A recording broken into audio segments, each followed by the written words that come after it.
എനിക്ക് വരുന്ന മോശം കമന്റ്സ് ഒന്നും ഞാൻ റിപ്ലൈ കൊടുക്കാറില്ല. ഒരു റിപ്ലൈ കൊടുക്കുമ്പോൾ ഉണ്ടാവുന്ന ബ്ലഡ് ഫ്ലോ ഒക്കെ ഭയങ്കര കൂടുതലായിരിക്കും. അപ്പൊ എന്തിനാ വെറുതെ നമ്മള് സ്ട്രെസ് നമ്മള് തന്നെ കൊണ്ടിടുക. പല വിമർശനങ്ങളും നേരിടാറ്. അങ്ങനെ വലിയ വിമർശനങ്ങളൊന്നും വിചാരിക്കുന്നത് ഏതാ സ്കൂളിൽ പഠിക്കും മുതലേ കറുത്തിരിക്കുന്ന കുട്ടികൾക്ക് പേരൻസ് തന്നെ ചിലപ്പോ അതും ഇതൊക്കെ പറഞ്ഞ് അവരെ ഇൻസെക്യൂർ ആക്കാറുണ്ട്. ജാതിയുടെ ആണെങ്കിലും ഞാൻ പ്രത്യേകിച്ച് പറയേണ്ട ആവശ്യം. ചില സിനിമകൾ നമ്മൾ സപ്പോർട്ടിങ് ആർട്ടിസ്റ്റ് ആയിട്ട് പോകുന്നു. നമുക്ക് അന്ന് കിട്ടിയ സൗകര്യം ആ സിനിമയ്ക്ക് പോകുമ്പോൾ ഇല്ലാതെ വരുമ്പോൾ നമുക്ക് ബുദ്ധിമുട്ടാവില്ലേ സ്വാഭാവികമായിട്ടും. നമ്മള് കുറച്ച് സിനിമ ചെറിയ ചെറിയ വേഷങ്ങളൊക്കെ ചെയ്തു വരുന്ന ഒരു സമയം. അപ്പൊ അന്ന് അങ്ങനെ നമുക്കൊരു വോയിസ് ഒന്നും ഇല്ല. അങ്ങനെ ഞാൻ പിന്നെ അത് ഞാൻ ഇത് വലിയ അങ്ങനെ വിഷമമൊക്കെ ഉണ്ടാക്കാറുണ്ട്. പിന്നെ അതൊക്കെ അപ്പുറത്തേക്ക് ബാധിക്കുന്ന ഇതൊക്കെയാണ്. ലഹരിയൊന്നും ഇല്ലാതെ തന്നെ ആൾക്കാർ ഡേറ്റ് ആവാറുണ്ട്.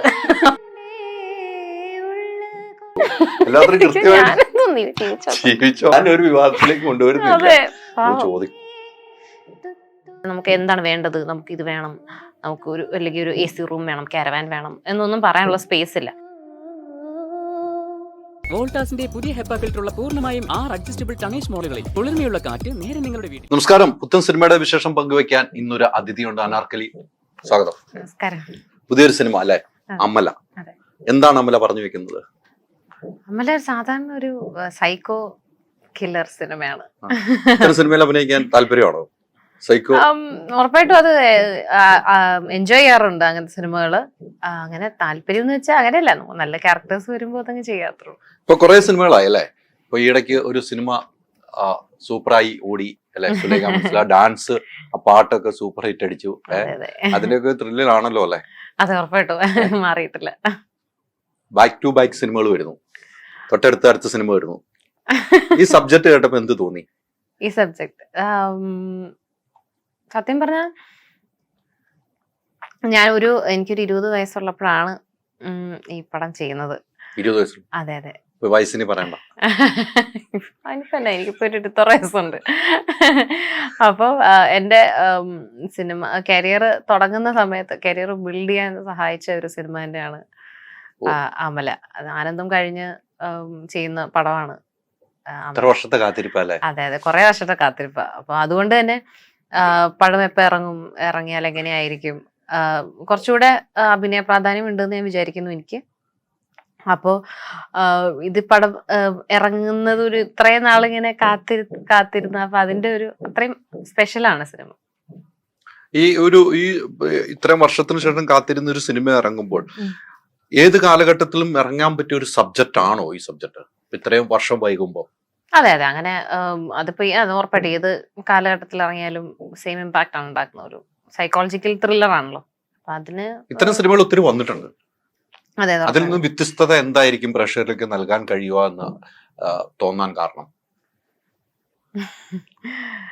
അങ്ങനെ ചോദിച്ചാ സിനിമയില് കുറെ സ്പെഷ്യൽ ആയിട്ടുള്ള കുറെ മൂമെന്റ്സ് ഉണ്ട് പടത്തില്. അപ്പം അതില് ഒരു ഉറപ്പായിട്ടും നമ്മൾ ഏത് psychological thriller, psycho killer cinemas എടുത്ത് നോക്കിയാലും എല്ലാത്തിനും ഒരേ പാറ്റേൺ ആണ്. ഒരു എല്ലാത്തിനും ഒരു എന്താ പറയാ, ഒരു സെയിം.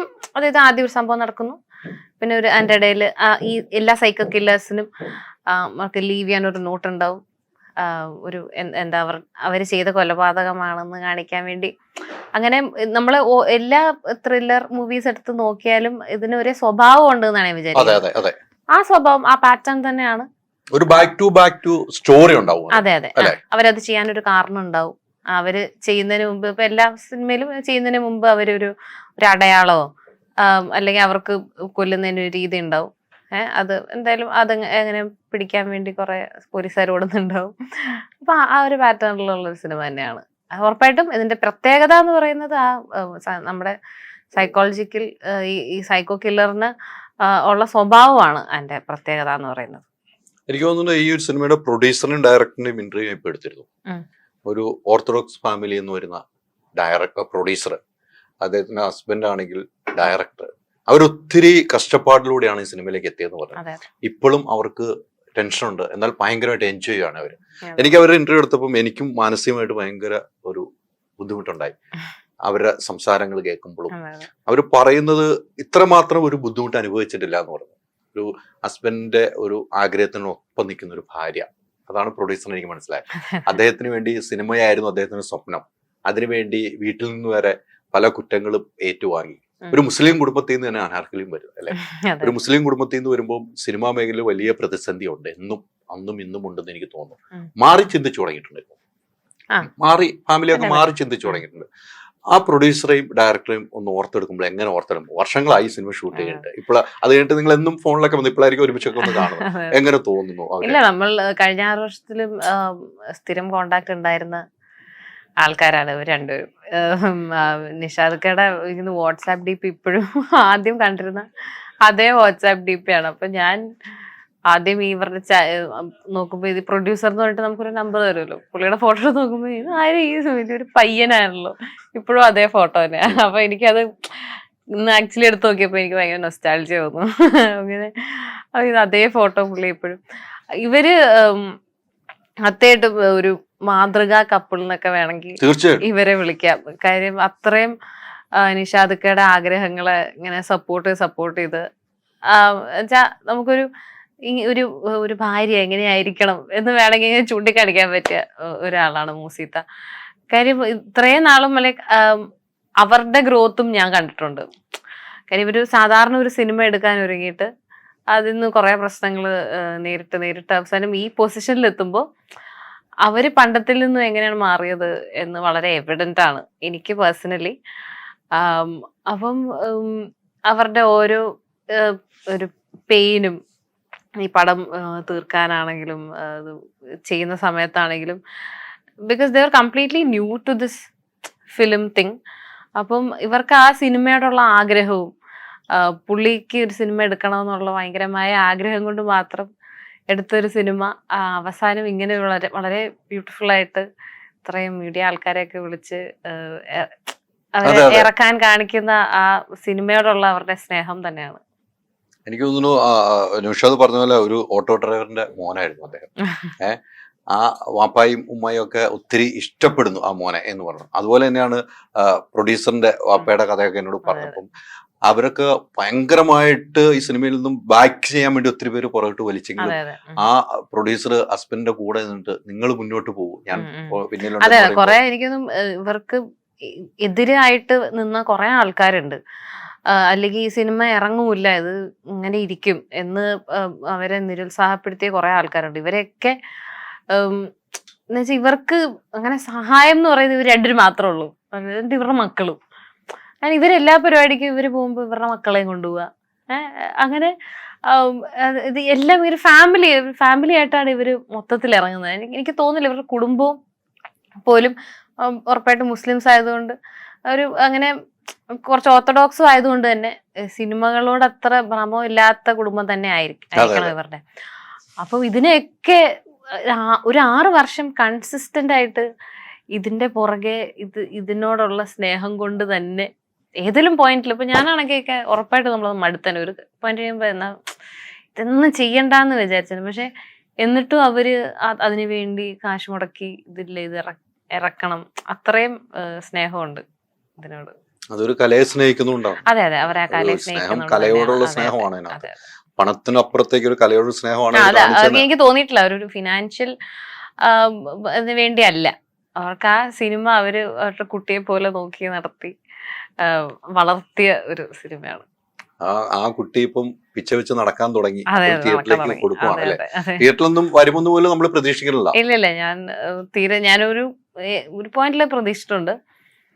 പിന്നെ കുറച്ച് കഴിഞ്ഞപ്പം അതിനോടുള്ള ഒരു അങ്ങനെ ഇനിയിപ്പോ അത് നോക്കണ്ടെന്ന് ആക്ച്വലി ഞാൻ വിചാരിച്ചിട്ടുണ്ടായിരുന്നു.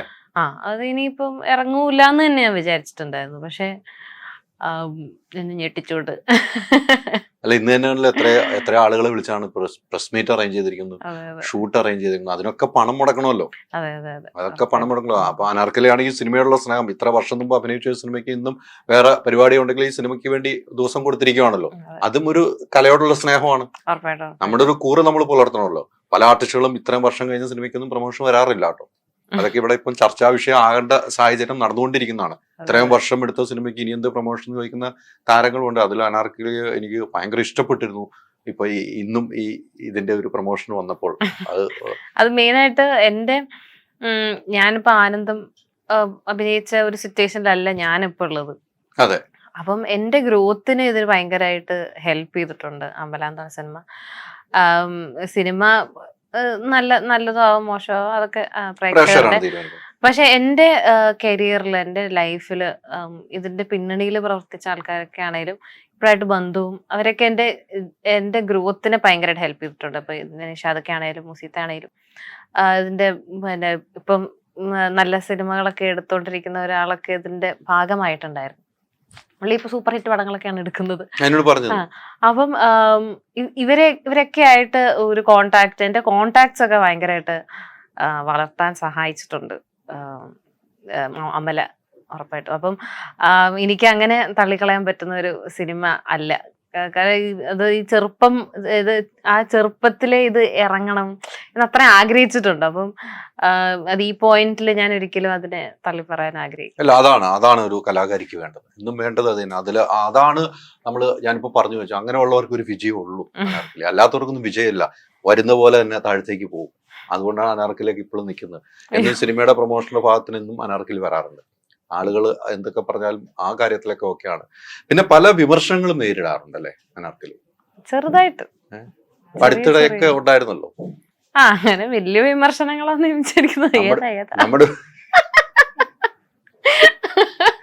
നമ്മുടെ ഒരു സ്വാതന്ത്ര്യമല്ലേ നമ്മുടെ കാര്യങ്ങളൊക്കെ.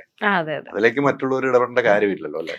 അങ്ങനെ പറയാൻ അങ്ങനെ പറയാം എന്നേ ഉള്ളൂ. അങ്ങനെ നമുക്ക് ആൾക്കാർ ഇടപെടുമല്ലോ, അങ്ങനെയാണല്ലോ. നമ്മളൊരു ഫോട്ടോ ഇട്ട് കഴിഞ്ഞാൽ ഇടയ്ക്ക് ഫോട്ടോ ഇട്ടിട്ടുണ്ടെന്നോ അല്ലേ? ഇപ്പൊ കുറവാണ് ആക്ച്വലി. ഇപ്പൊ മടുപ്പായി. അങ്ങനെ ഇപ്പൊ നമുക്കൊരു നല്ലൊരു സെക്സി ഫോട്ടോഷൂട്ടൊക്കെ ചെയ്യണമെന്ന് ആഗ്രഹം ഉണ്ടെങ്കിലും അല്ലേ വേണ്ട എന്ന് വിചാരിക്കുന്നു. കമന്റ് അങ്ങനെ ഞാൻ കമന്റ് ഒന്നും അങ്ങനെ പേടിക്കാറില്ല. പിന്നെ ആ ഒരു മൂഡില്ല, അതുള്ളത് വലിയ കാര്യമൊന്നുമില്ല. എനിക്ക് വേണമെന്നുണ്ടെങ്കിൽ ഞാൻ ചെയ്യും, പക്ഷെ അത് ഇപ്പൊ ആ ഒരു മൂഡിലല്ല. അതുകൊണ്ട് മാത്രമല്ല, ഈ നമ്മളൊരു ഷൂട്ട് ചെയ്യുമ്പോൾ പല പ്രതിസന്ധികളിലൂടെ ആയിരിക്കും നമ്മൾ ഷൂട്ട്. നമ്മുടെ ഒരു മൂഡ് നന്നാവുമ്പോഴാണ് നമ്മൾ ഷൂട്ട് ചെയ്യുന്നത്. അതിൽ വന്ന ഏറ്റവും വലിയ മോശം കമന്റുകൾ കൃത്യമായി പ്രതികരണം നടത്തിയിട്ടില്ലേ? ഇല്ല, എനിക്ക് വരുന്ന മോശം കമന്റ് ഒന്നും ഞാൻ റിപ്ലൈ കൊടുക്കാറില്ല. ഇതുവരെ ആർക്കും റിപ്ലൈ കൊടുത്തിട്ടില്ല. ആർക്കും അങ്ങനെ റിപ്ലൈ കൊടുത്തിട്ട് കാര്യം ഉണ്ടെന്ന് ഞാൻ വിചാരിക്കുന്നില്ല. എന്തായാലും അവർ നന്നാവാൻ പോകുന്നില്ല. അതെ, എന്തിനാ റിപ്ലൈ നമ്മുടെ സമയവും നമ്മുടെ ഒരു മെന്റൽ സ്ട്രെയിൻ ഒക്കെ ഉണ്ടല്ലോ, അത് ഒരു റിപ്ലൈ കൊടുക്കുമ്പോൾ ഉണ്ടാവുന്ന ഒരു ബ്ലഡ് ഫ്ലോ ഒക്കെ ഭയങ്കര കൂടുതലായിരിക്കും. അപ്പൊ എന്തിനാ വെറുതെ നമ്മള് സ്ട്രെസ് നമ്മൾ തന്നെ കൊണ്ടിടുക, നമ്മൾ ആ സ്ട്രെസ്സിൽ. ഞാനിതൊക്കെ കണ്ട് ചിലപ്പോ ഒരു ചെറിയ വിഷമമൊക്കെ ഉണ്ടോ, പിന്നെ അതങ്ങ് ഇഗ്നോർ ചെയ്യും, അത്രേ ഉള്ളൂ. അങ്ങനെ ആർക്കും ഞാൻ റിപ്ലൈ കൊടുക്കാൻ പറ്റില്ല. അതിപ്പം സെക്സി ഫോട്ടോഷൂട്ട്സ് മാത്രമല്ല, വേറെ എന്തിനോടാണെങ്കിലും, അതിപ്പോ ഞാൻ പറഞ്ഞ എന്തെങ്കിലും ആണെങ്കിലും ഞാൻ ആർക്കും റിപ്ലൈ കൊടുക്കാറില്ല. പറഞ്ഞാൽ തിരിച്ചെടുക്കാറുണ്ടോ? നമ്മൾ പറഞ്ഞ കാര്യങ്ങൾ നമ്മളിപ്പം എഴുതാറുണ്ടല്ലോ, നമ്മൾ പറഞ്ഞത് വേണ്ടായിരുന്നു, അയാൾക്ക് വേദനിപ്പിച്ചു എന്ന് തോന്നി തിരിച്ചെടുത്തിട്ടുണ്ടോ? ഒരു ഫോട്ടോഷൂട്ട് ഞാൻ ഇടയ്ക്ക് ചെയ്തായിരുന്നു. ഒരു കാളിയായിട്ടൊരു ഫോട്ടോ, അത് കുറച്ചാൾ മുൻപാണ്. അപ്പൊ ആ സമയത്ത് ഇതുപോലെ ആ കമ്മ്യൂണിറ്റിക്ക് അതൊരു ബുദ്ധിമുട്ടായി എന്ന് തോന്നിയപ്പോൾ ഞാനത് മാപ്പ് പറഞ്ഞിരുന്നു. അങ്ങനത്തെ സാഹചര്യങ്ങളിൽ ഞാൻ തിരിച്ചെടുക്കാൻ ഉറപ്പായിട്ട് നമ്മൾ ഒരു കാര്യം പഠിച്ചാൽ അത് അൺലേൺ ചെയ്യാനുള്ള മനസ്സും കാണിക്കണം. അത് സോറി പറയാനൊക്കെ എനിക്ക് വളരെ എളുപ്പമാണ്. അത് ആ ഫോട്ടോഷൂട്ട് ആയതുകൊണ്ട് കുറെ ചർച്ചകൾ നടന്നു അല്ലേ? ഫോട്ടോഷൂട്ട് ഒത്തിരി ചർച്ചകൾ നടന്ന സമയമായിരുന്നു, വലിയ രീതിയിൽ ചർച്ച ചെയ്യപ്പെട്ടു. അത് ഒരു കമ്മ്യൂണിറ്റി വിഷയത്തിലേക്ക് വന്നപ്പോൾ വീട്ടിൽ നിന്നുള്ളൊരു പ്രശ്നങ്ങളാണ്, വീട്ടിൽ നിന്നൊരു പ്രഷർ ഉണ്ടായിരുന്നു എന്തെങ്കിലും? വീട്ടിൽ നിന്നും പ്രശ്നം വെച്ചാൽ അങ്ങനെ മോശമായിട്ടൊന്നുമല്ല. അവരും അങ്ങനെ അത് ഫോട്ടോഷൂട്ട് ചെയ്യുന്ന സമയത്ത് ഇതൊരു പ്രശ്നമാകുമെന്നൊന്നും ആരും വിചാരിച്ചിരുന്നില്ല. എനിക്ക് ആക്ച്വലി ആ ഫോട്ടോ എടുക്കുന്ന സമയത്താണ് ഇതൊരു പ്രശ്നമാവോ എന്ന് വിചാരിച്ചിട്ടുണ്ടായിരുന്നത്. പക്ഷെ അത് ഞാൻ വിചാരിച്ച പോലെ തന്നെ സംഭവിച്ചു. ആദ്യം ഞാൻ വിചാരിച്ചിരുന്നത് ഒരു ഫോട്ടോഷൂട്ടല്ലേ എന്നുവെച്ചാ, അതിപ്പോ ഉറപ്പായിട്ട് അവരെന്നെ വിളിക്കുന്നത് എനിക്ക് ഇൻസ്റ്റാഗ്രാമിൽ കുറച്ച് ഫോളോവേഴ്സ് ഉള്ളതുകൊണ്ടായിരിക്കും. അപ്പൊ അത് ഒരു ഫോട്ടോഗ്രാഫർ അവർക്ക് അവരുടെ ഒരു ആർട്ടായിട്ട് കാണിക്കുക. അപ്പൊ കുറച്ച് ഫെമിലിയർ ആയിട്ടുള്ള ഒരു ഫേസ് ആകുമ്പോൾ അതിന് കുറച്ചുകൂടെ റീച്ച് ഉണ്ടാവും ആ ഫോട്ടോന്. അതുകൊണ്ടല്ലേ വിളിക്കുന്നത്. അതിനിപ്പോ എന്താ, അതിനിപ്പം വേറെ രീതിയിൽ ചിന്തിക്കേണ്ട ആവശ്യമില്ല എന്ന് വേണമെങ്കിൽ ചിന്തിക്കാം. പക്ഷെ അത് അവരുടെ ഭാഗത്തു നിന്ന് ചിന്തിക്കുകയാണെങ്കിൽ അത് ഒരു ബുദ്ധിമുട്ടാണ്. എന്തുകൊണ്ട് ഓൾറെഡി കറുത്തിരിക്കുന്ന ഒരാളെ ഈ ഫോട്ടോഷൂട്ട് ചെയ്യാൻ വിളിച്ചില്ല എന്നൊരു സൈഡുണ്ട്. പക്ഷെ the photographer wanted a familiar face, അതുകൊണ്ടാണ് എന്നെ വിളിച്ചത്. ഈ നിറത്തിന്റെയും ജാതിയുടെ ഒക്കെ പേരിൽ ഒത്തിരി പ്രശ്നങ്ങൾ സിനിമാ മേഖല ഉണ്ടാകാറുണ്ട് എന്ന് ഞാൻ പറഞ്ഞാൽ അത് ഇല്ല എന്നോ ഉണ്ടോ എന്ന് പറയാൻ അനാർക്കലി തയ്യാറാവുമോ?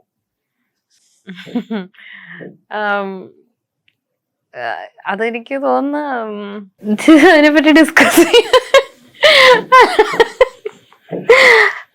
പ്രശ്നങ്ങൾ ഉറപ്പായിട്ടും അത് ഞാൻ വിചാരിക്കുന്നത് അത് സിനിമയിൽ മാത്രമല്ല എന്നാണ്. എല്ലായിടത്തും ജാതി കൊണ്ടും നിറം കൊണ്ടുമുള്ള പ്രശ്നങ്ങൾ ഉണ്ടാവുന്നുണ്ട്. നമ്മള് ഈ സിനിമ എല്ലാരും ലൈം ലൈറ്റിൽ നിൽക്കുന്നത് സിനിമ ആയതുകൊണ്ട് സിനിമയിൽ ഇങ്ങനെ അത് വളരെ ഇങ്ങനെ എല്ലാരും ശ്രദ്ധിക്കുന്ന രീതിയിൽ അത് വളരെ എവിഡന്റ് ആണ് എന്ന് മാത്രമാണ് തോന്നിയിട്ടുള്ളത്. സിനിമയിൽ മാത്രമുള്ള ഒരു പ്രശ്നമല്ല എന്നാണ് ഞാൻ വിശ്വസിക്കുന്നത്. എല്ലാ മേഖലയിലും ഉണ്ട്. എല്ലാ മേഖലയിലും കാലഘട്ടം തൊട്ടുമുണ്ട്. അതെ, സ്കൂളിൽ പഠിക്കും മുതലേ പിന്നെ കറുത്തിരിക്കുന്ന കുട്ടികൾക്ക് അതിന്റെ ഒന്നുമില്ല, അവരുടെ പേരൻസ് തന്നെ ചിലപ്പോ അതും ഇതൊക്കെ പറഞ്ഞ് അവരെ ഇൻസെക്യൂർ ആക്കാറുണ്ട്. ജാതിയുടെ ആണെങ്കിലും ഞാൻ പ്രത്യേകിച്ച് പറയേണ്ട ആവശ്യമില്ലല്ലോ, എല്ലാ മേഖലകളിലും ഉണ്ട്. അത് എനിക്കറിയില്ല, ഈ സിനിമ എന്ന് വരുമ്പോ മാത്രം ആൾക്കാര് ചർച്ച ചെയ്യപ്പെടുന്നേ ഉള്ളൂ. സിനിമയിൽ ആ പ്രശ്നമുണ്ട്, പ്രശ്നമില്ല എന്നല്ല. പക്ഷെ പഴയ പോലെയല്ല, കുറച്ചൊക്കെ മാറി വരുന്നു. ഇപ്പൊ ഇരുണ്ട നിറമുള്ള ആൾക്കാരൊക്കെ അഭിനയിച്ചു തുടങ്ങുകയും അവരൊക്കെ റെലവെന്റ് ആവുന്ന ഒരു കാലഘട്ടമാണ് എന്നാണ് വിചാരിക്കുന്നത്. ഈ സിനിമയിൽ നിന്ന് വേണ്ടത്ര മലയാള സിനിമയിലേക്ക് അനാർക്കലിക്ക് ഒരു സ്ഥാനം ഉറപ്പിക്കാൻ കഴിഞ്ഞില്ല എന്ന് തോന്നുന്നുണ്ടോ? മലയാള സിനിമയിൽ ഇല്ല, അങ്ങനെ ഞാൻ വിചാരിക്കുന്നില്ല. എനിക്ക് ഞാൻ ഇതിൽ കൂടുതലൊന്നും ഞാൻ ആഗ്രഹിച്ചിട്ടുണ്ടായില്ല.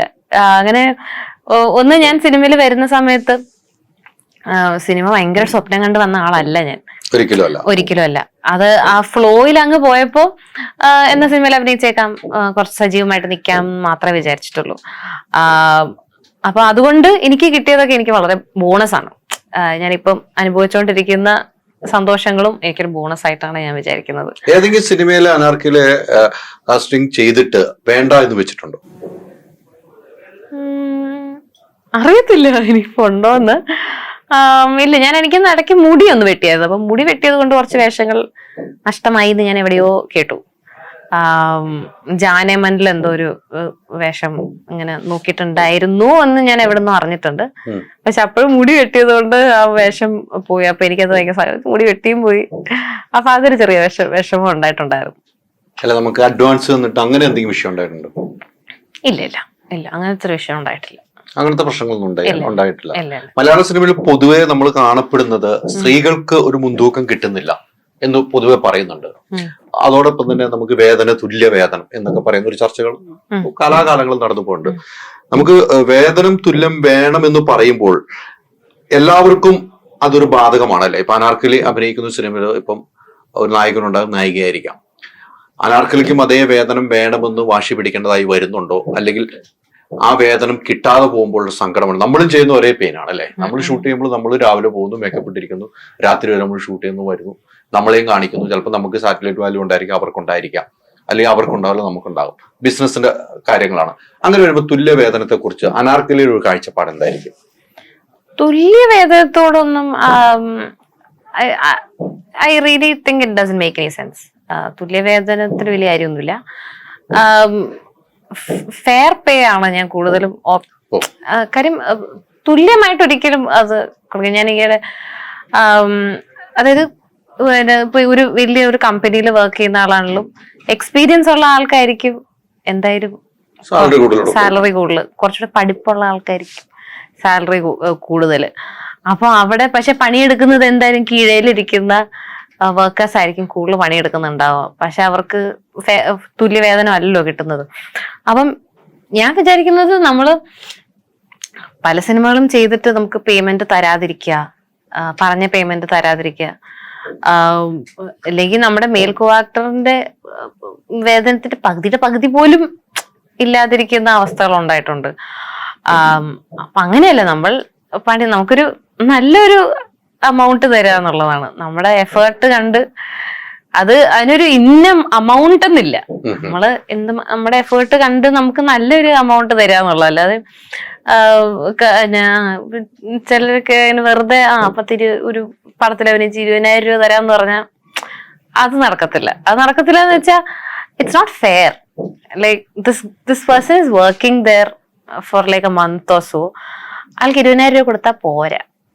അതാണ്, അത്രേ ഉള്ളു. അല്ലാതെ എന്റെ മെയിൽ ആക്ടറിന് കിട്ടുന്ന അതേ കാശ് എനിക്ക് കിട്ടണമെന്ന് ഒരിക്കലും ഞാൻ പറയത്തില്ല. കാര്യം അതിലൊരു ഡസന്റ് മേക്ക് എനി സെൻസ്. അത്രേ ഉള്ളു. ഒരു പെൺകുട്ടി എന്ന നിലയിൽ പറയുന്നത് സാധിച്ചു കിട്ടുന്നുണ്ടോ സിനിമയിൽ നിന്ന്? പെൺകുട്ടി എന്ന നിലയിൽ ഇപ്പൊ നമ്മളിപ്പോ 20,000 രൂപ 25,000 രൂപ നമ്മൾ കണക്ക് പറഞ്ഞു. നമുക്ക് ഒരു പെൺകുട്ടി എന്ന നിലയിൽ നമ്മൾ സിനിമയിൽ പോകുമ്പോൾ നമുക്ക് ഇത് വേണം എന്ന് പറഞ്ഞാൽ അത് നടത്തി തരുന്നുണ്ട് ഇപ്പൊ ഇവര്? ഉണ്ട്. നമുക്ക് ഞാൻ കൂടുതൽ അത് നമ്മള് നായിക ആയിട്ടാണ് ആ സിനിമയിലുള്ളതെങ്കിൽ നമുക്ക് കുറച്ചുകൂടെ സൗകര്യങ്ങൾ ഉണ്ടാവാറുണ്ട്. അതല്ല ചെറിയൊരു ആക്ട്രസ് ആണെന്നുണ്ടെങ്കിൽ, ചെറിയ വേഷമൊക്കെ ആണെന്നുണ്ടെങ്കിൽ അത്ര പരിഗണന കിട്ടാറില്ല ഇപ്പോഴും. ഇപ്പോഴും ബേസിക് അമ്യൂണിറ്റീസ് ഉണ്ടാവും, ഇല്ല എന്നല്ല. പക്ഷെ നായികയാണെങ്കിൽ കുറച്ചൊരു പ്രിവിലേജ് ഉണ്ടാവും. അത് സ്വാഭാവികമായിട്ടും ഉണ്ടാവുമല്ലോ.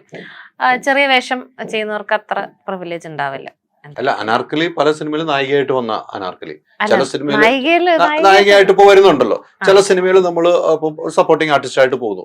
നമുക്ക് അന്ന് കിട്ടിയ സൗകര്യം ആ സിനിമയ്ക്ക് പോകുമ്പോൾ ഇല്ലാതെ വരുമ്പോൾ നമുക്ക് ബുദ്ധിമുട്ടാവില്ലേ സ്വാഭാവികമായിട്ടും? എന്താ പറയാ, ഞാൻ പിന്നെ അത് ഞാൻ ഇത് വലിയ ഇങ്ങനെ വിഷമമൊക്കെ ഉണ്ടാക്കാറുണ്ട്. പിന്നെ അതൊക്കെ സാരമില്ലാന്ന് വിചാരിക്കും. അല്ല, അങ്ങനെ നമ്മൾ സാരമില്ല എന്ന് വിചാരിക്കുമ്പോഴാണല്ലോ വീണ്ടും വീണ്ടും നമ്മൾ അതേ നിലയിലേക്ക് പോകേണ്ടതായി വരുള്ളൂ.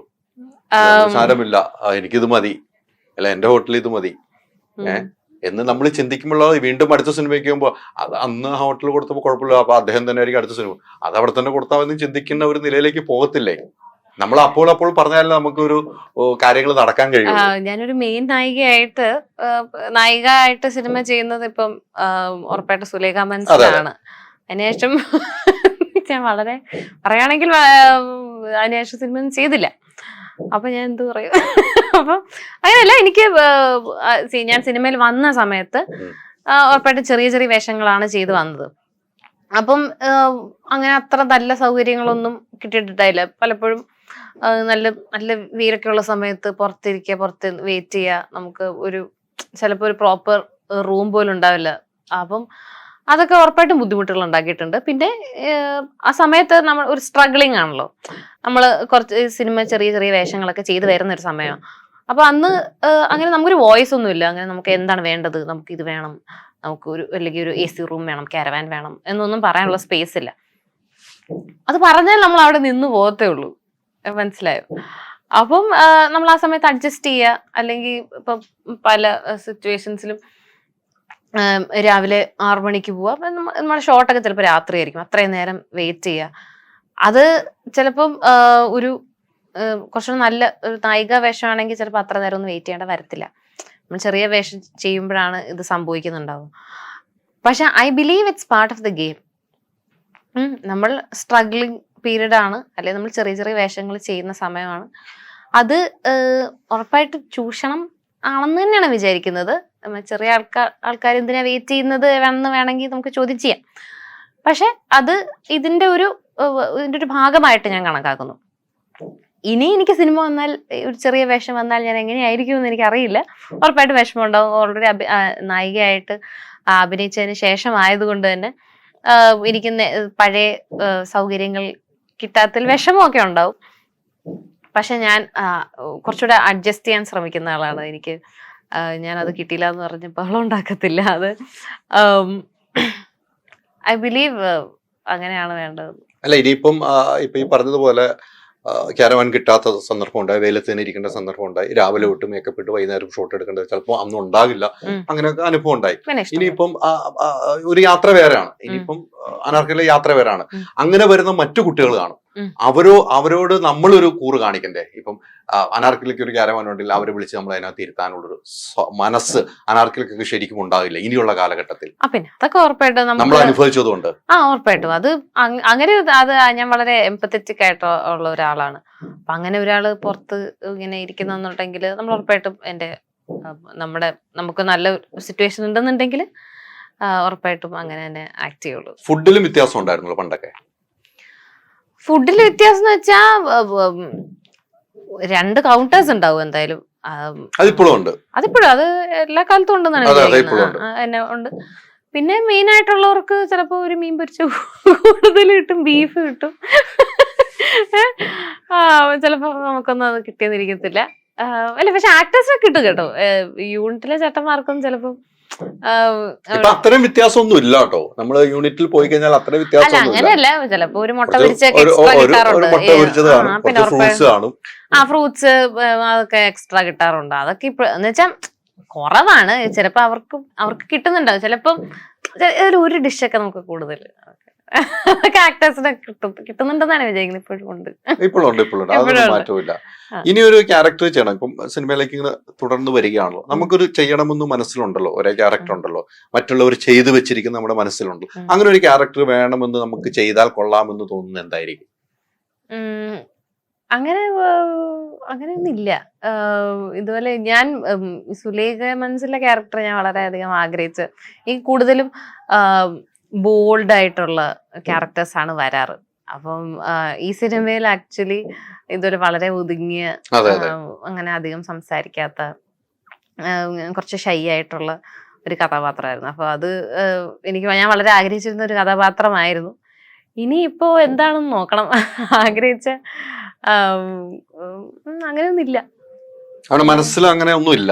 നമ്മൾ കിട്ടുന്ന ക്യാരക്ടർ ഏതാണെന്ന് തൃപ്തിയോട് കൂടി സ്വീകരിക്കുക. നമ്മൾ ആ കഥയ്ക്ക് വേണ്ട ആളാണെങ്കിൽ അഭിനയിക്കുക. അതെ. ഞാൻ യൂഷ്വലി ഇങ്ങനെ സിനിമകൾ സെലക്ട് ചെയ്യുമ്പോൾ സിനിമ നല്ലതാണോ എന്ന് നോക്ക്. സിനിമ ചിലപ്പം നല്ലതാണോ ചീത്തയാണോ അത് ഞാൻ ശ്രദ്ധിക്കുന്നില്ല. എന്റെ ക്യാരക്ടറിന്റെ ആ സിനിമയിൽ എന്തുമാത്രം പക്ഷെ ആ നായിക ആവണമെന്നില്ല. നമുക്ക് ചെറിയൊരു വേഷമാണെങ്കിലും ആ സിനിമയിൽ ആ ക്യാരക്ടറിന് ഒരു ഇമ്പോർട്ടൻസ് ഉണ്ടെന്നുണ്ടെങ്കിൽ ഞാനത് എടുക്കാറുണ്ട്. ഒരു നായികയായി വന്നതിന് ശേഷം ഇനിയുള്ള സിനിമകൾ ചൂസ് ചെയ്യുമ്പോൾ നായിക കഥാപാത്രം വേണമെന്നൊരു വാശിയൊന്നും ഇല്ലല്ലോ? ഇല്ല ഒട്ടുമില്ല. ഞാൻ ചെറിയ വേഷങ്ങളാണേലും ചെയ്യാൻ ഇപ്പോഴും തയ്യാറാണ്. അങ്ങനെ ഒരു ചിന്താഗതി നല്ലത് തന്നെയാണ്. അല്ലെങ്കിൽ നമ്മൾ ചിലപ്പം വീട്ടിലിരിക്കേണ്ട ഞാൻ ഇല്ല അങ്ങനെ ഈ സുലേഖ ഷൂട്ട് ചെയ്ത് കഴിഞ്ഞിട്ടാണ് ഞാൻ ജാനകി ജാന എന്ന് പറഞ്ഞ സിനിമയിൽ ഒരു ചെറിയ വേഷം ചെയ്തിട്ടുണ്ടായിരുന്നു. ആക്ച്വലി എന്നോട് ആൾക്കാർ പറയും എന്തിനാ ഇപ്പൊ സുലേഖയ്ക്ക് ശേഷം അതെന്തിനാ ചെയ്യുന്നേ എന്നൊക്കെ ആൾക്കാർ ചോദിക്കും. പക്ഷെ അതെ എനിക്ക് ആ നോക്കിയപ്പോ ആ ക്യാരക്ടർ കുഴപ്പമില്ല. കാര്യം ആ സിനിമയിൽ ഒരു ടേണിംഗ് പോയിന്റ് ആ കഥാപാത്രം ഉണ്ടാക്കുന്നുണ്ട്. അപ്പം ഒരു ചെറിയ ടേണിംഗ് പോയിന്റ് ആ കഥയിൽ അത് സൃഷ്ടിക്കുന്നുണ്ടെന്നുണ്ടെങ്കിൽ ആൾക്കാർ ആ ക്യാരക്ടറിനെ ശ്രദ്ധിക്കും. ജാനകി ജാനയാണെങ്കിലും ഞാനും ഷറഫ്ക്കയും വരുന്ന പോർഷൻ മുതൽ കഥ പിന്നെ കുറച്ചുകൂടെ ഇൻട്രസ്റ്റിംഗ് ആവുന്നുണ്ട്. അപ്പം അത് ആൾക്കാരുടെ മനസ്സിലുണ്ടാവും ആ ക്യാരക്ടർ. അപ്പൊ ഞാൻ അങ്ങനത്തെ വേഷങ്ങളൊക്കെ അങ്ങനെ ചെയ്യുന്നത് നല്ലതുമാണ്.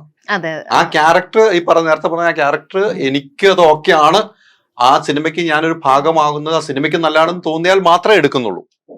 അല്ലാതെ നമ്മൾ എടുക്കേണ്ട കാര്യമില്ല. അതെ. വെറുതെ സൈഡിൽ കൂടെ പോകുന്ന ഒരു ക്യാരക്ടറാണെങ്കിൽ ഒരിക്കലും ഞാൻ എടുക്കത്തില്ല. ഇതുപോലെ ഉറപ്പായിട്ട് അങ്ങനെ നായികയായിട്ട് മാത്രമേ ഞാൻ ഇനി സിനിമയിൽ ഉണ്ടാവുള്ളൂ എന്ന് ഒരിക്കലും അങ്ങനെയൊന്നും വിചാരിച്ചിട്ടില്ല. ഈ പറഞ്ഞതുപോലെ ഇപ്പം ഒത്തിരി ന്യൂജൻ ആളുകളുണ്ട് അല്ലെ, എല്ലാവരുമായിട്ടൊന്നും അഭിനയിച്ചിട്ടില്ല? ഇല്ല അല്ലെ. അങ്ങനെ ഒരു ആഗ്രഹമുള്ള ആരോടെ ആയിരിക്കും? എനിക്കിപ്പോ എന്തായാലും ടോപ്പായിട്ട് നിൽക്കുന്നത് ടൊവിനോ ആണെന്ന് ഞാൻ വിചാരിക്കുന്നു. ടൊവിനോട് പടം ചെയ്യാൻ താല്പര്യമുണ്ട്. അതെ. ടൊവിനോ അടുത്ത് പറഞ്ഞിട്ടൊന്നുമില്ല. അങ്ങനെ പറഞ്ഞിട്ടില്ല. ടൊവിനോയെ ആക്ച്വലി എനിക്ക് വളരെ ചെറുപ്പം മുതലേ അറിയാവുന്ന. പുള്ളി മോഡലിംഗ് ഒക്കെ ചെയ്തിരുന്ന സമയത്ത് എന്റെ വാപ്പ ഫോട്ടോഗ്രാഫറാണ്. അപ്പം പുള്ളി ടൊവിനോന്റെ ഫോട്ടോ ഒക്കെ എടുത്തിട്ടുണ്ട് വനിതയ്ക്ക് വേണ്ടി. അപ്പൊ അങ്ങനെ ഒരു ഓർമ്മ ഞാൻ വെറുതെ പങ്കുവെച്ച. അങ്ങനെ ഒരു ആഗ്രഹമുണ്ട് മനസ്സിൽ അല്ലേ? അന്ന് തൊട്ടുള്ള ഒരു ആഗ്രഹമാണ്. അല്ല അങ്ങനെയല്ല. ഉറപ്പായിട്ട് ഇപ്പം കുറച്ച് മുൻനിരയില്ല, കുറച്ച് ഹിറ്റ് പടങ്ങളൊക്കെ ഉള്ളത് ടൊവിനോയ്ക്കാന്ന് വിചാരിക്കുന്നു. അല്ല ടോവിനോയ്ക്കുണ്ട്, നമുക്ക് എല്ലാവർക്കും ഓരോ രീതിക്കാണെന്നുള്ളൂ. ടോവിനോയ്ക്ക് വേറെ രീതി, എല്ലാവർക്കും ഓരോ രീതിയുണ്ട്. നമ്മൾ എന്നും ഇഷ്ടപ്പെടുന്നത് അങ്ങനെ ഒരു മുൻനിര എന്ന് വരുമ്പോൾ നമ്മുടെ മനസ്സിൽ ടോവിയാണ്, ടോവിനോട് അഭിനയിക്കുന്നുള്ള ആഗ്രഹമുണ്ട്. കുറെ സിനിമകൾ, കുറച്ച് സിനിമകളാണെങ്കിൽ നമുക്ക് എന്നും ഓർത്തിരിക്കുന്ന സിനിമ ആനന്ദം തന്നെയായിരിക്കുമല്ലോ അല്ലെ, നമ്മളൊരു ടേണിംഗ് പോയിന്റ് അത് തന്നെയാണല്ലോ. ഇനി നമ്മളിപ്പോ പുറത്തു പോകുമ്പോഴും ആളുകൾ വിളിക്കുന്നതും ആനന്ദത്തിലൂടെ ആയിരിക്കുമല്ലോ അല്ലെ. ആ ഒരു പേര് മാറ്റപ്പെട്ടിട്ടുണ്ടോ ഇപ്പം സുലേഖ മനസ്സിലിന് ശേഷം? ഉണ്ട്, ഉറപ്പായിട്ടുണ്ട്.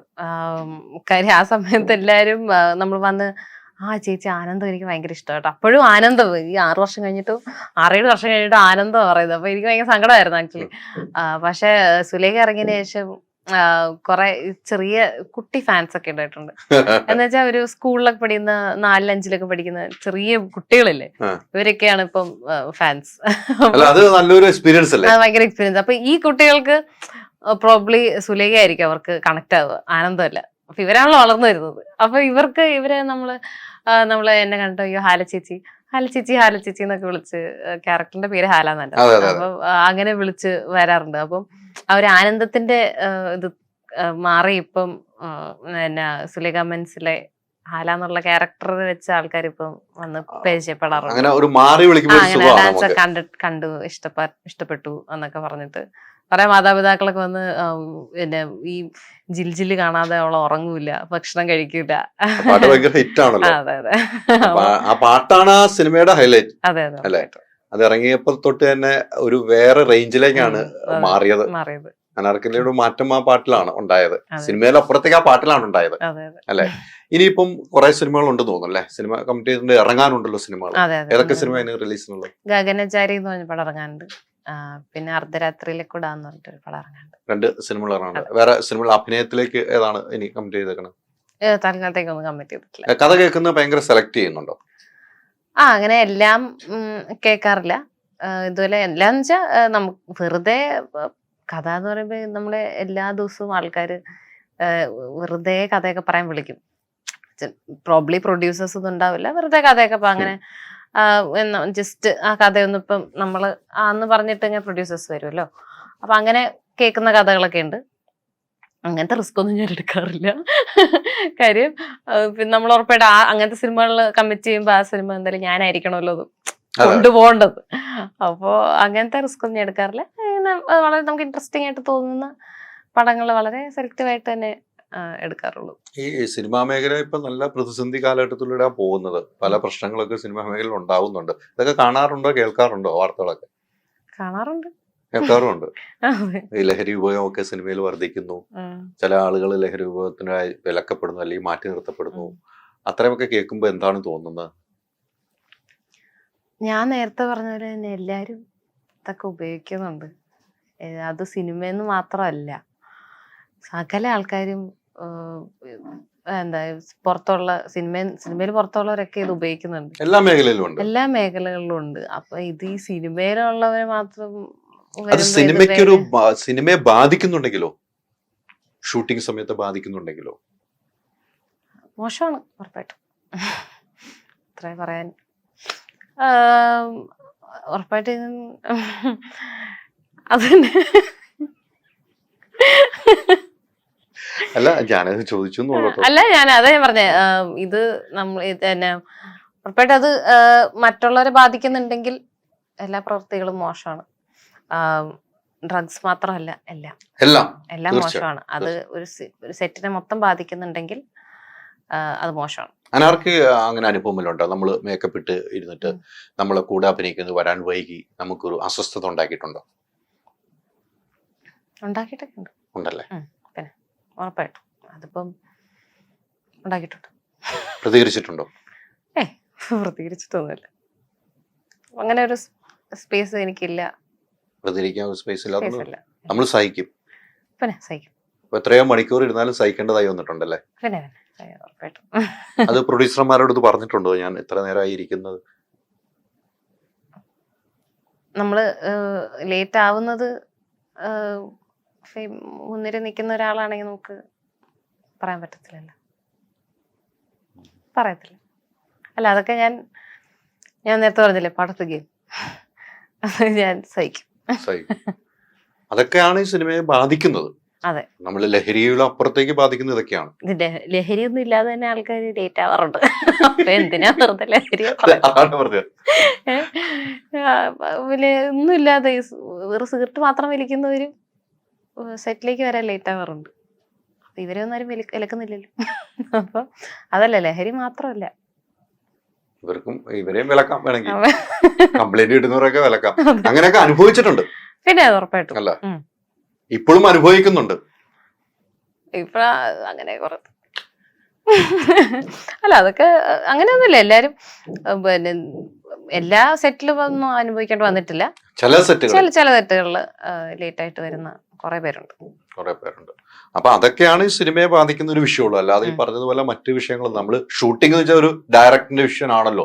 ഈ സമയത്ത് നമുക്ക് ലേറ്റ് ഉണ്ട്, ആ സമയത്ത് നമുക്ക് ഷൂട്ട് ചെയ്യണമെന്ന് വെച്ചാൽ നമ്മളവിടെ വരാൻ ബാധ്യസ്ഥനാണ്. ഒരു അഭിനയിക്കുന്ന ആരാണെങ്കിലും വരാൻ ബാധ്യസ്ഥനാണ്. അവർക്ക് വേണ്ടി മണിക്കൂർ, തീർച്ചയായിട്ടും. അതില്ലെങ്കിൽ ഒരു രക്ഷ ഉണ്ടാവില്ല കേട്ടോ സിനിമാ മേഖലയിൽ. അതൊക്കെയാണ് സിനിമയ്ക്ക് ഉണ്ടാവുന്ന ഒരു പ്രശ്നങ്ങൾ. എന്തായാലും ഈ സിനിമയിലേക്ക് തിരിച്ചു പോകുമ്പോൾ ഇതിലൊരു പാട്ട് പാടിയിട്ടുണ്ട് അല്ലേ? അല്ലെ, എന്നോട് പറഞ്ഞു ഒരു പാട്ട് പാട്ടുണ്ട്, പ്രൊമോ സോങ് ഉണ്ട് അല്ലെ. ഗായിക എന്ന നിലയിൽ ഒത്തിരി ശ്രദ്ധിക്കപ്പെടുന്നുണ്ട് അല്ലെ. ഏറ്റവും ഒരു ഗായിക എന്ന നിലയിൽ അറിയപ്പെടണമെന്നായിരുന്നു ആഗ്രഹം കൂടുതലും? ആദ്യമൊക്കെ ആയിരുന്നു, ഒരു പാട്ട് പാടാനായിരുന്നു കുറച്ചുകൂടെ ഇഷ്ടവും, അതിനോടായിരുന്നു എഫേർട്ടൊക്കെ എടുത്തോണ്ടിരുന്നത്. എവിടെ പോയാലും ഇപ്പൊ പാട്ട് പാടാൻ പറഞ്ഞാൽ നമ്മൾ ചിലപ്പോൾ ആ സിനിമയല്ല വേറെ സിനിമയിലെ പാട്ടൊക്കെ പാടുന്നു എന്നാ പറയണം. ചിലപ്പോൾ നമ്മുടെ സ്വന്തം സിനിമയുടെ ഒക്കെ മറന്നു പോകും. നമുക്ക് ഇഷ്ടമുള്ള പാട്ടുകളും പാടി ആളുകളുടെ കയ്യിലെടുക്കും എന്നാ പറയുന്നത്. അങ്ങനെയല്ല, ആളുകൾക്ക് ഒരു ഓളം വേണം. ചിലപ്പോ ആ രീതിക്ക് ഒരു മൂഡ് പിടിക്കും അല്ലെ, കോളേജിലൊക്കെ പോകുമ്പോൾ. അങ്ങനെ ഏതിലൊക്കെ പാട്ട് നമ്മള് സിനിമയിൽ ഞാൻ അഭിനയിച്ച പടത്തിലെ തന്നെ പാട്ടുകൾ പാടുമ്പോ അതിങ്ങനെ അതിന്റെ ഒരു വീണ്ടും അതിന്റെ ഒരു പ്രൊമോഷൻ ആവണ്ടല്ലോ എന്ന് വിചാരിച്ചു അങ്ങനെ മാറ്റിപ്പിടിക്കുന്നു. പക്ഷെ മറ്റുള്ളവരോട് ആ പാട്ട് തന്നെ പാടുമായിരുന്നു, നല്ലായിരുന്നു മറ്റുള്ളവർ ചിന്തിക്കും ചിലപ്പോ. അവര് ഇപ്പൊ കോളേജിലൊക്കെ പോകുമ്പോ ഇതുവരെ കഴിഞ്ഞ ദിവസം തല്ലുമലയുടെ പാട്ടാ പാടിയെന്ന് പറയാട്ടോ.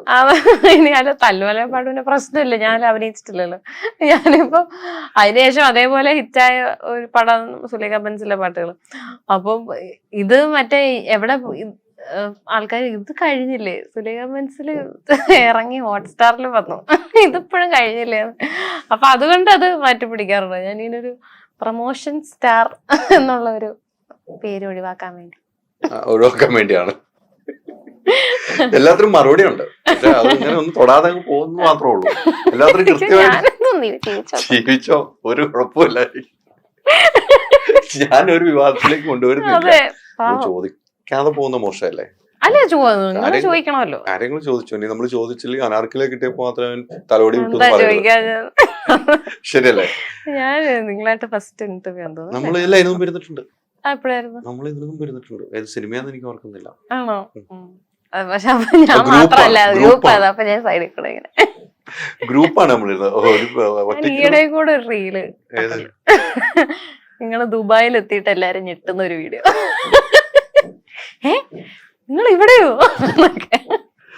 അപ്പൊ ഞാൻ ആക്ച്വലി ഇന്നാന്ന് തോന്നുന്നു ഞാൻ ആ വീഡിയോ കണ്ട്. ഇന്ന് വീഡിയോ കണ്ട് നേരെ നമ്മുടെ മുമ്പിലേക്ക് 2018 ടീമുമായിട്ട് ദുബായിൽ ഞങ്ങൾ പോയപ്പോയിരുന്നു അവരുടെ പ്രൊമോഷൻ. അപ്പൊ നമ്മള് കേരളത്തിൽ നിന്ന് ഞാൻ മാത്രം ഉള്ളായിരുന്നു അതിന്റെ ഒരു വീഡിയോ ചെയ്യാനൊക്കെ. അവിടെ ഒരു പുതിയ നമ്മളവിടെ ഓഫീസ് ഇടും. അപ്പൊ അതിന്റെ ഒരു പണിപ്പുരയിൽ പോയപ്പോഴാണ് ഇവര് വരിക, നമ്മൾ വേണിച്ചിട്ട് എന്നോട് പറയുകയും ചെയ്ത്. അപ്പൊ അവരെ അറിയിക്കാതാണ് ഞങ്ങൾ ഹോട്ടലിലേക്ക് പോകുന്നത്, ഇറങ്ങി വരുമ്പോ കാണാൻ വേണ്ടി. അങ്ങനെയാണ് അവരുടെ സുഹൃത്തുക്കളാണല്ലോ എല്ലാവരും. അപ്പൊ അവര് പറയുന്ന ഡയലോഗ് വേറെ ഇതൊക്കെ ആൾക്കാരെടുത്ത് ട്രോളാക്കുന്നുണ്ട്. നമ്മളെ ബാധിക്കുന്ന കേസല്ലോ. നമ്മളെപ്പോഴും എയറിൽ നിൽക്കുന്ന ഒരാളായതുകൊണ്ട് നമുക്ക് വിഷയമല്ല. ആൾക്കാരെ പോലെ ഇറങ്ങി ഞാൻ നിൽക്കുന്നുണ്ട്, അതിലും എനിക്ക് കുഴപ്പമില്ല. എന്തായാലും നമ്മൾ വൈൻഡപ്പ് ചെയ്യുന്ന ഒരു അനാർക്കിലെ കിട്ടിയ ഒരു നല്ല പാട്ടില്ലെങ്കിൽ പ്രേക്ഷകർ എന്നോടും ചോദിക്കുമല്ലോ, ഏത് പാട്ടെന്ന് ഞാൻ പറയില്ല, ഇഷ്ടമുള്ള പാട്ട് പാടാം. ഈ സോളമനും ശോഷണയും കണ്ടുമുട്ടി പണ്ടേ, മാമോദീസ പ്രായം തൊട്ടേ ഉള്ളറിഞ്ഞേ തമ്മിൽ, കണ്ടുകൊണ്ടും ഉള്ളുകൊണ്ടും മിണ്ടാതെ മിണ്ടി പണ്ടേ, കണ്ടുകൊണ്ടേ ഉള്ളുകൊണ്ടേ മിണ്ടാതെ മിണ്ടി പണ്ടേ, തുത്തൂരൂരു